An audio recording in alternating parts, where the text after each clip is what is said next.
we are hearing from the wife of an American who survived a kidnapping in Mexico. 2 Americans were killed and 2 others are safe in a U.S. hospital. CBS 2's Dick Brennan has more on what happened to them and how so many Americans put themselves at risk.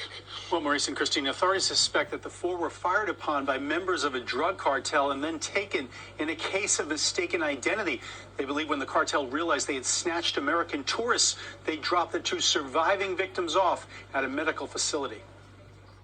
Latavia McGee and Eric Williams are back on American soil. They were found in a stash house outside the city of Matamoros, Mexico, after gunmen moved them from multiple locations to avoid capture. They were taken to a hospital where they're recovering. Williams was shot in the leg but is expected to survive. His wife, Michelle, says she spoke to him by phone. To hear his voice, it was just a lot of crying. My son was there, and my son just wanted to hear his voice. And then he had to go because he was going into the hospital.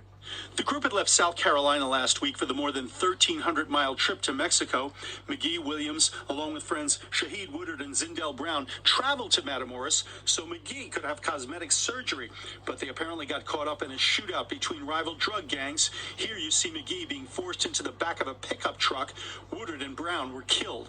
You have to keep in mind that those are drug routes that the cartels protect with their lives. More than 1 million Americans traveled to Mexico last year for things like medical procedures and medicine, spending about $250 million. Medical tourism is a huge industry, and it's growing. Until we get costs down here in the United States, it's going to continue to grow. But medical tourists can be taking a major risk if they're not careful. It's not that Mexico doesn't have amazing surgeons. They have incredible surgeons in Mexico. It's just that the patients from here don't know how to research, and they're going to the wrong surgeons sometimes in Mexico. Now, CBS News has learned that McGee had been to Mexico before for cosmetic surgery. Investigators believe the Gulf Cartel is to blame for the shooting. Mexico arrested a 24-year-old in connection with the attack. Christine. All right, Dick, thank you.